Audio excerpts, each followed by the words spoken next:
Hi guys, and welcome back to Chop's Garage, and we've got the next car in from the bulk buy from BCA.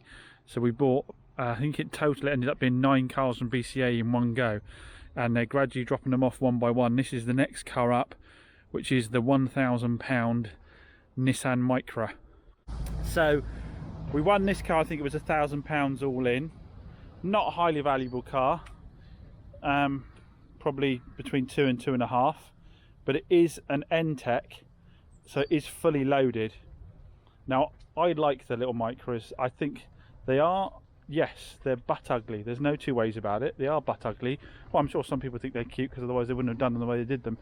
But I think they're a bit butt ugly with the bug eyes on the front. But what they are is fantastic little cars.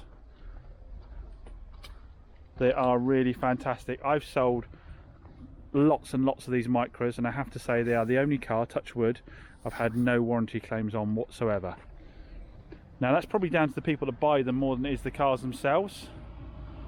If you think about who's buying Corsas and Fiestas, and then you think about who's buying Micras, then that gives you an idea really of why they probably last as long as they do. So we'll have a quick look over it. It's finished in this nice metallic blue, which I like. It's got these gunmetal alloys, being an N-Tech. Now looking at this one, we have only the tiniest little bit of paint there, so that's good news straight away. We've got good, pretty much new tyres on there. Down the side of the car, I can't see any dings. Small scrape on the wing mirror cap there. This is after all a 2008 car, guys, so we're going to have to be a bit sensible about how much we pick fault in it. We've got a shallow dent there, which I wouldn't do anything about. This wheel's got no curbing on it either, so that's nice. And around the back, paintwork's in really good condition actually. This alloy, minor curbing. I can touch that in easily enough. We're not going to have to paint that wheel. Again, we've got a lot of tyre tread there, so we're good on that front. Down the side of it, no dings again. Well, I know we had one ding, sorry, on the other side, didn't we? But no dings on this side. Now obviously this is the curb side alloy, and this has got more curbing on it, but again, nothing outrageous. I think we're going to be able to touch that in, so I don't think we're going to have to go spraying wheels. There's no rust on any of the arches. For a 2008 car, that's not bad going, is it? No rust on the arches. Oh, we missed this scrape on the bumper, so that I am going to have to get the rattle can out for that. Well, I say I'm going to have to, excuse me. A lot of people wouldn't on a car this age, but the rest of the bodywork's so good. That is worth doing. Rear parking sensors, I missed that too. We've got rear parking sensors. So overall, it's looking good. Inside, it's not the cleanest. It's got a lot of dust and general dirt in it, but nothing outrageous. No holes in the seats again. It's all in good condition. We've got a handbook here. No holes there. So the seats are all in good condition. Again, these Nissans, this one's done 100,000 miles, if I remember correctly. But the interiors don't wear anywhere near as quickly as they do in the equivalent cars. Like 100,000 miles, normally you've got your sort of bolsters going threadbare and collapsing and that kind of thing. But you just don't have that on the Nissans. I've had them at all kinds of miles and they just don't seem to get the interior damage others do. It's a limitless win. There we go. 109,000 miles. You can see this is average 49.7 miles to the gallon. This is the 1.2 engine. We've got aircon. They all start with the aircon on these. I don't like that. I wish they wouldn't do that. So we've got aircon. We've got CD radio with auxiliary input. Got a bit damp in there. I'll go through why that is in a minute. We've got auxiliary input there. We've got Bluetooth and we've got cruise control. So aircon, auxiliary input, Bluetooth, cruise control. It's fully loaded up little motor. We've got electric mirrors. We've got electric windows. So yeah, fully loaded up little car. We'll look in the back. I think they're wind-up windows in the back, are they? Yeah, they're wind-up windows in the back. But spec-wise, Again, that's a really good spec for the age of the vehicle. So we'll have a little listen to the look in the engine bay, sorry, before we start it. There's some signs that this thing's been looked up. We've got some white grease on the door hinges, which is an indicator that it's been into garages to have work done. It's not really often that you know, home people do that themselves, so that's kind of an indicator that someone's been looking out for the car. So let's have a look underneath the bonnet.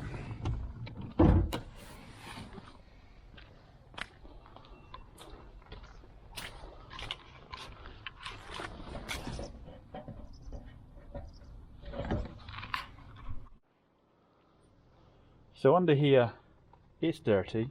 There's no two ways about that. Yeah. Let's have a look for some leaks. Don't really see much in the way down there. There doesn't seem to be any leakage off the rear main seal. The coolant's pretty much where it should be in the expansion bottle. Oil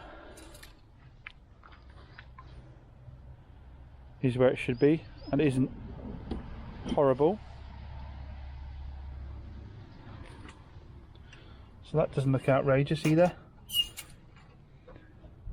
So the advantage of this is that it is a 1.2 chain driven engine, and unlike the Vauxhall Corsas, the chains on these, I've not come across chains being bad on these. I'm sure some other people probably have somewhere along the line, but compared to the Corsas, these 1.2s, they don't do their chains anywhere near like the Corsas do, so I don't really worry too much about the chains on these ones.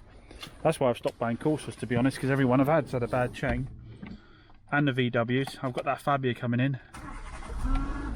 Right, so the starter overruns.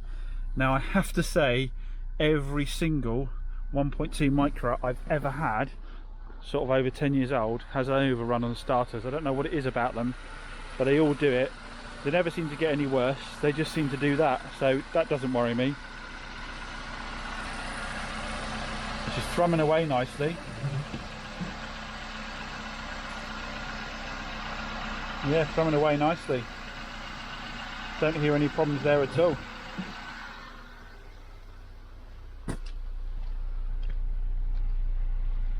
No smoke out the back. I say the bodywork is really good for the age. Really good. Right thing to do now is take it for a drive, isn't it? Windscreen wipers could do with changing, they're a bit heavy. Right, so we're off. No noises from the suspension, unlike the old Ibiza there.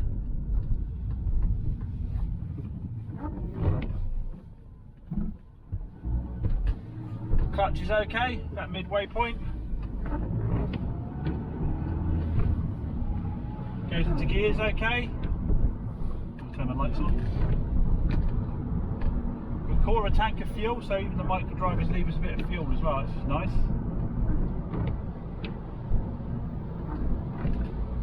Well, I'm not feeling anything unpleasant this early on.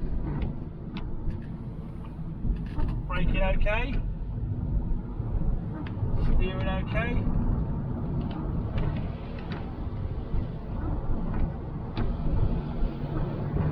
Pulls nicely. Oh, bit of wiper blades, a bit full on there. Oh, I don't know, they're not rain sensitive, are they? Can you check that, whether it's got a sensor on it or not? It's got quite a big thing up here, I'll have to double check that. It seems to speed up on its own there. Either I knocked it accidentally, I can't remember which. Get the heater on. The aircon's on, turn that off.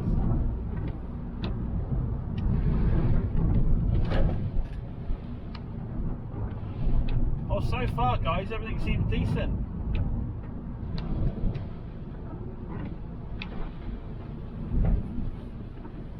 Again, I have to say, I'm going to jinx myself now, but I have not found a, it's one of the subscribers there, saying hi to me, the one from the road gang. Yeah, I've not found a Nissan that actually Micra that I had, touch wood, a major mechanical issue with when I bought it, even from the auctions.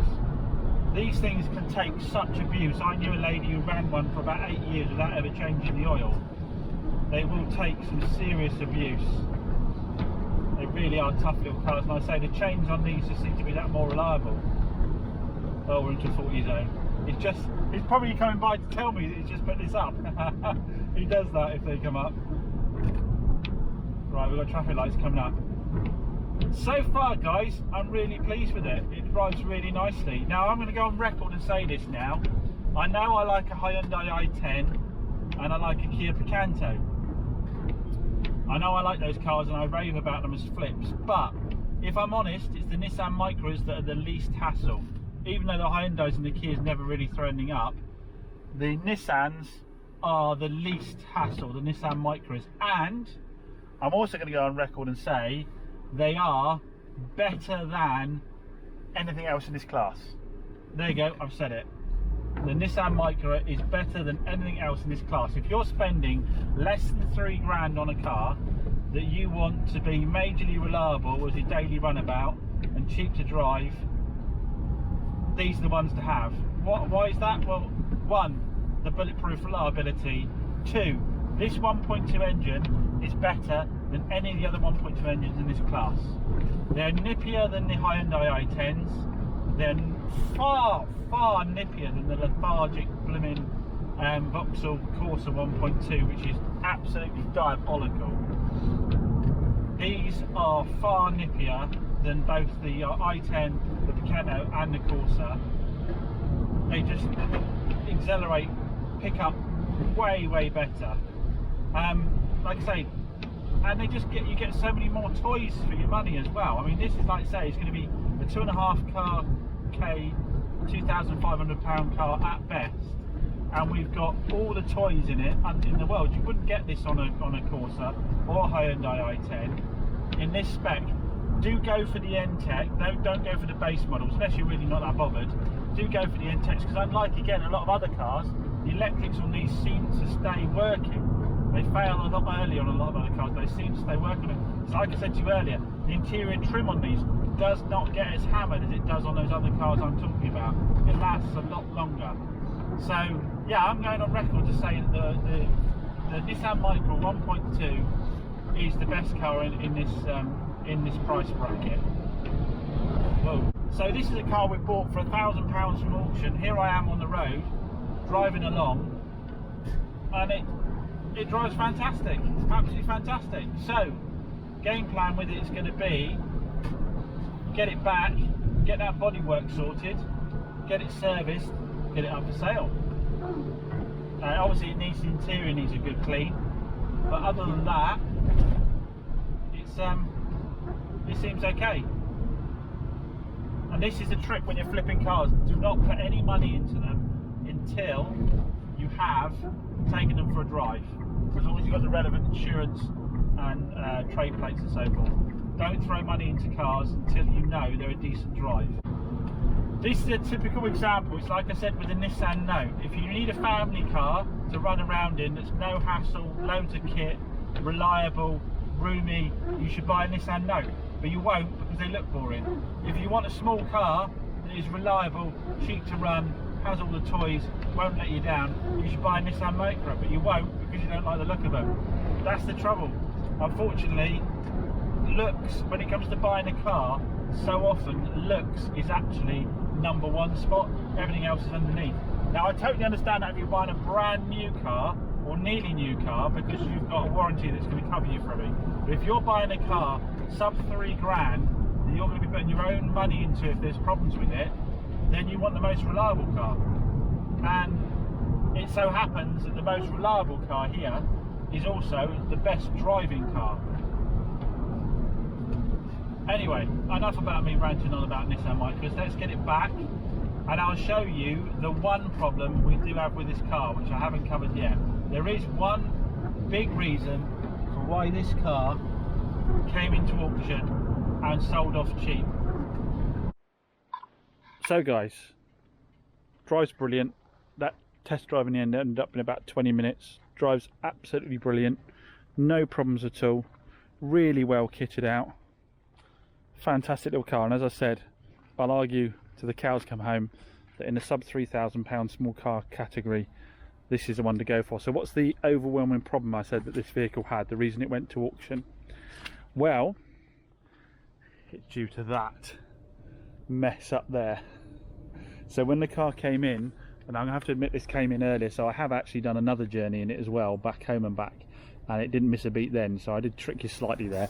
But I had to put this on because this aerial is absolutely completely free floating here. This is all rotted out around here. Someone's let some stone chipping get out of control, and it's rotted and created a big hole here. So what are we going to do about that?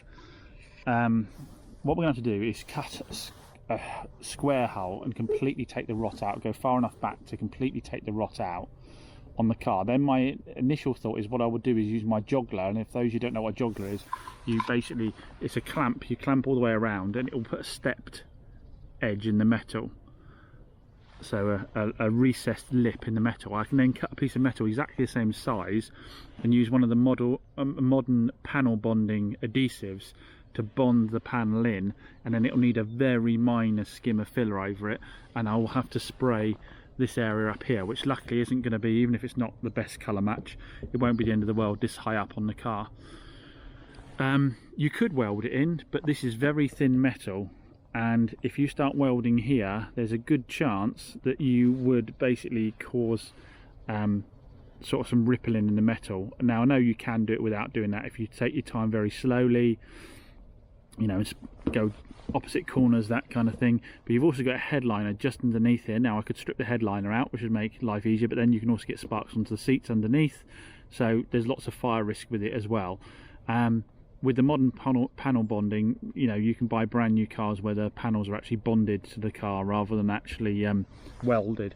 They're super strong, and in fact I'll be actually using a larger surface area. If I do it with my recess step tool, I'll be using a larger surface area to bond it to than I would do if I was welding, so it'll be stronger on that side of things. And obviously your strength is in the pillars here.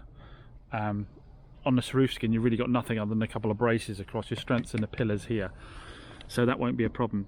So is it a bummer? Well, at the end of the day, not really, because at this price point, £1,000, I thought I would be refurbing alloys left, right and centre and refurbing all the corners of the bumper and having to do stuff inside.